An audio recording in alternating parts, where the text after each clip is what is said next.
नमस्कार, जेके अपडेट में आपका स्वागत है। मैं हूं अश्विनी गुप्ता। जैसा कि आप जानते हैं कि जम्मू कश्मीर में लगातार नई नई पार्टियों का गठन हो रहा है। अब कुछ ही समय पहले अगर बात करें तो हालांकि ये नई पार्टी नहीं है, बात करेंगे आम आदमी पार्टी की, लेकिन जम्मू कश्मीर के लिए नई ही पार्टी कहेंगे। हमने पहले भी पार्टी के कुछ सवालों को लेकर बात की थी। राजेश गुप्ता जी, जो कि जम्मू पुंछ लोकसभा से उपाध्यक्ष हैं आम आदमी पार्टी के, आज एक बार फिर से हमने ज़रूरत महसूस की है कि आम आदमी पार्टी का चेहरा जिस प्रकार से पंजाब या दिल्ली में देखने को मिल रहा है, जम्मू कश्मीर में उस तरह की आम आदमी पार्टी नज़र नहीं आ रही है। तो इसी पर हमारे जहन में कुछ पब्लिक के सवाल हैं, वही हम जानेंगे राजेश जी से। राजेश जी, जेके अपडेट में आपका पहले तो स्वागत है। दूसरा मेरा आपसे ये सवाल है कि आम आदमी पार्टी जो है वो दिल्ली में लगातार, जो कि अगर हम बात करें तो ग्राउंड लेवल पे जो गरीब है उसको राहत देती नज़र आई। आज स्कूलों की दशा दिल्ली में देखें तो आम आदमी पार्टी ने बहुत बेहतर कर दी सरकारी स्कूलों की। अब हाल ही में पंजाब में 6 ऐलान किए गए। केजरीवाल साहब ने जब पंजाब चुनाव हैं तो उसे लेकर उन्होंने ऐलान किया, और ये हमने भी देखा है कि वो जो कहते हैं वो करके भी दिखाते हैं। लेकिन जम्मू कश्मीर के लिए आज अगर सबसे बड़ा मुद्दा है कोई तो वो एक आतंकवाद, दूसरा राज्य का दर्जा वापस, और तीसरा महंगाई जो आम आदमी के लिए। इन तीनों मुद्दों पे जब से 8 अगस्त से आपने कार्यालय खोला है गांधीनगर में, उसके बाद से इन तीनों मुद्दों पर आपने कितनी आवाज़ उठाई? हम तो जब से ये ऑफिस खुला है तो काफ़ी हमने यहाँ पर धरना प्रदर्शन किए हैं, और हम गांव-गांव में भी जाते हैं। लोग इसकी तरफ बहुत ही झुकाव है इस वक्त लोगों का आम आदमी पार्टी की तरफ। आप देखिए रोज़ाना लोग यहाँ पर बड़े हर्षोल्लास के साथ ज्वाइन कर रहे हैं पार्टी को। तो और ख़ासकर युवा लोगों ने तो बहुत ही इंटरेस्ट इसमें शो किया है। तो काफ़ी लोग इसमें उत्साहित हैं और अच्छे संख्या में ज्वाइन कर रहे हैं। इसका मतलब उनको हमारी पार्टी की नीतियाँ अच्छी लगी हैं, इसलिए वो पार्टी ज्वाइन कर रहे हैं। और जहाँ तक धरना प्रदर्शन का सवाल है, अभी जब रिलायंस का इशू बना था यहाँ पर, तो उस वक्त जब चैम्बर ऑफ कॉमर्स और बाकी पार्टियों ने अपील की थी जम्मू वासियों से जम्मू बंद की, तो हमने एक सेपरेट अपील दी थी जम्मू बंद की। तो उसका ये फ़ायदा हुआ कि जम्मू के लोगों ने हमें अच्छा रिस्पांस दिया। उससे भी आप अंदाज़ा लगा सकते हैं कि लोगों का कितना झुकाव हमारी तरफ है, कि जम्मू बंद करके उन्होंने ये साबित कर दिया कि आम आदमी पार्टी की आवाज़ भी सुनते हैं लोग। देखिए, जहाँ तक जम्मू बंद की अगर बात करें तो जम्मू बंद की कॉल चैम्बर की थी, वो आप भी जानते हैं। हालांकि अन्य दलों ने उनको समर्थन जरूर दिया, हमने सेपरेट कॉल दी थी। नहीं, आपकी, चलो हम आपकी बात से ही एग्री रहते हैं कि आपकी कॉल पर ही जम्मू बंद हुआ। लेकिन आम आदमी पार्टी ने जिन जम्मू वासियों ने आपकी एक कॉल पर जम्मू बंद कर दिया, उन जम्मू वासियों के लिए आपने कितनी लड़ाई लड़ी अभी तक, उसका मुझे जवाब दें।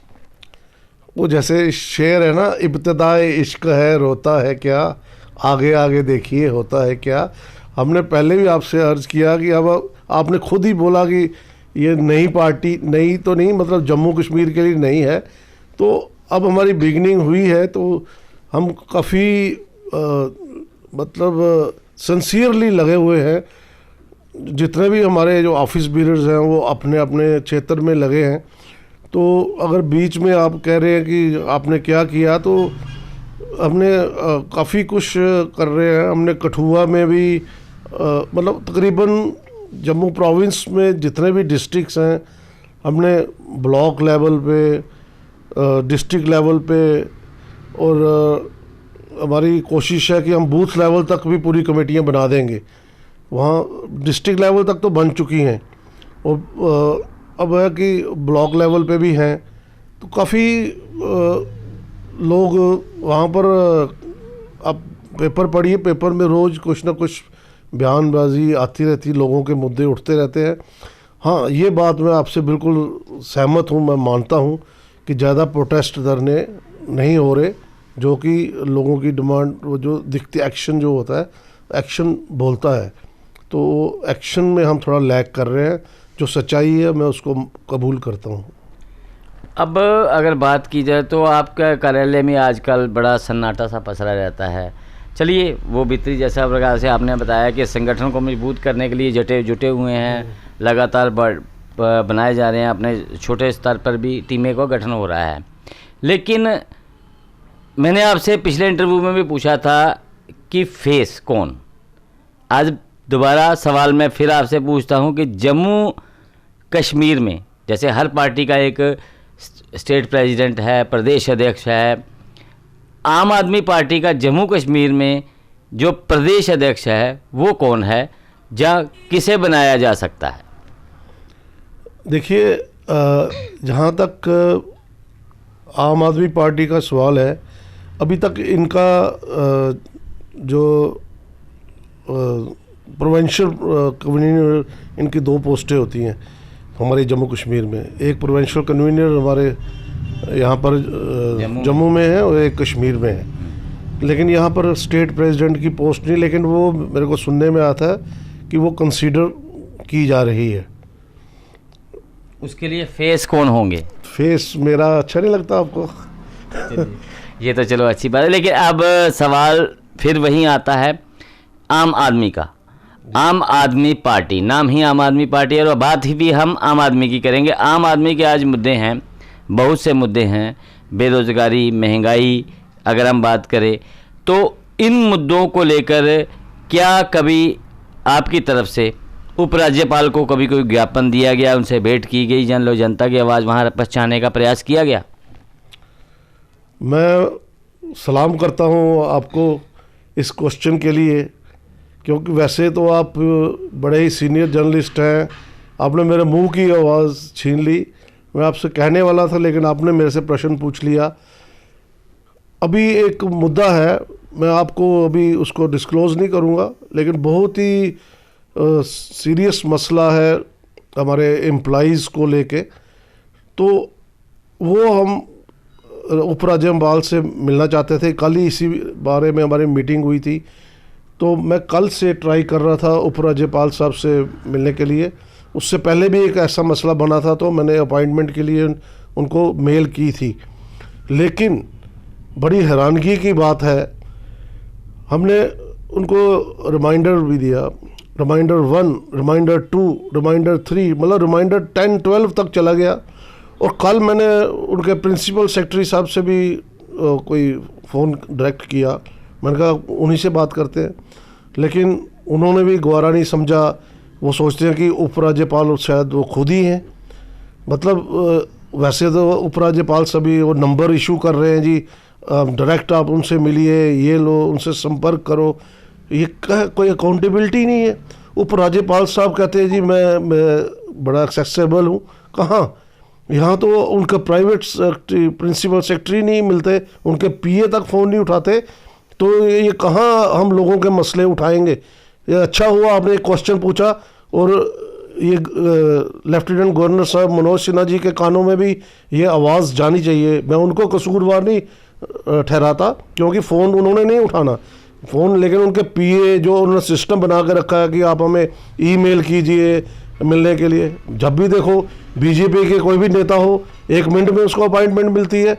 वो कोई बीजेपी के एलजी साहब नहीं है, वो हमारे पूरे जम्मू कश्मीर के हैं। उनको चाहिए कि हर एक बंदे का संज्ञान लें, हर एक पार्टी का बंदा, चाहे एक आम आदमी उनको अप्रोच करना चाहे तो उनको भी मिलना चाहिए। वो होता है एक एडमिनिस्ट्रेटर को हर एक चीज़ पता होनी चाहिए कि कौन सा बंदा मेरा क्या कर रहा है, कौन किसको किस चीज़ की ज़रूरत है। और हम तो एक सामाजिक कार्यकर्ता हैं और राजनीतिक पार्टी से हम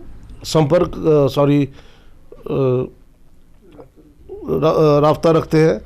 तो ये बहुत ही गलत है। मैं इस चीज़ को कंडेम भी करूँगा आपके माध्यम से कि उनको ज़रूर इस चीज़ का संज्ञान लेना चाहिए और हमें जल्द से जल्द टाइम देना चाहिए, क्योंकि वो बहुत ही एक ज़रूरी मुद्दा है जिससे कि हमारे जितने भी तमाम एम्प्लॉइज़ हैं, चाहे वो गवर्नमेंट के हैं या कोई प्राइवेट सेक्टर के हैं, उन सभी को बहुत ज़्यादा फ़ायदा होगा अगर एलजी साहब हमें टाइम देंगे तो। बड़ा बहुत शुक्रिया हमसे बात करने के लिए। लेकिन जहाँ तक बात करें कि हम तो गुप्ता जी को घेरने आए थे आम आदमी के सवालों पर, लेकिन इन्होंने तो सीधे सीधे जो जम्मू कश्मीर ड्यूटी प्रशासन है उसको ही सवालों में घेरे में ला दिया है, वहीं उन्हीं को ही कटघरे में खड़ा कर दिया है। इनका साफ रूप से सीधे सीधे आरोप है कि एक तरफ तो एलजी प्रशासन द्वारा 4-4, 5-5 नंबर जारी करके ये कहा जा रहा है कि जनता इन नंबरों पर अपनी शिकायत दर्ज करके सीधी बात कर सकती है, वहीं दूसरी तरफ इन जैसे राजनीतिज्ञ जो कि लगातार 10-10, 20-20 बार रिमाइंडर देने पर भी उपराज्यपाल की तरफ से कोई जवाब नहीं आ रहा, मिलने के लिए समय नहीं दिया जा रहा। तो ऐसे में जो सवाल इन्होंने खड़े किए हैं उस पर ज़रूर उपराज्यपाल जी को सोचना भी चाहिए और इस पर विचार भी करना चाहिए कि आखिर ये खामी कहाँ पर है और क्यों ऐसे सवाल उठ रहे हैं। मुझे अश्विनी गुप्ता को कैमरामैन शमी थापा के साथ दें इजाज़त और आप जुड़े रहें जेके अपडेट के साथ। अगर आप भी अपने भविष्य को लेकर चिंतित हैं और बहुत सी सरकारी नौकरियों पर दांव खेल चुके हैं लेकिन अभी तक सफलता आपके हाथ नहीं लगी है, तो कैरियर अड्डा जम्मू कोचिंग इंस्टीट्यूट है आपके लिए बेस्ट ऑप्शन। कैरियर अड्डा जम्मू में हर कॉम्पिटिटिव एग्जाम में सफलता हासिल करने के लिए बेहतरीन तरीके से तैयार किया जाता है। कैरियर अड्डा जम्मू में फ्री कोचिंग का प्रावधान है, तो फिर देर किस बात की, जल्द कैरियर अड्डा जम्मू में आए और अपने सुनहरे भविष्य के लिए सोमवार से शुरू हो रहे जेकेपी, सब इंस्पेक्टर तथा अन्य सरकारी नौकरियों के बैचेस में अपनी सीट बुक कराएं। हमारा पता है Gurudwara road opposite doctor Dara Singh clinic, Rehari Chungi, Jammu. जेके अपडेट रहे हमारे साथ। अगर आप ये वीडियो YouTube पर देख रहे हैं तो हमारे YouTube चैनल को सब्सक्राइब करें और बेल आइकन को क्लिक करें। अगर आप ये वीडियो Facebook पर देख रहे हैं तो हमारा Facebook पेज लाइक जरूर करें। For advertisement please contact 7051091811।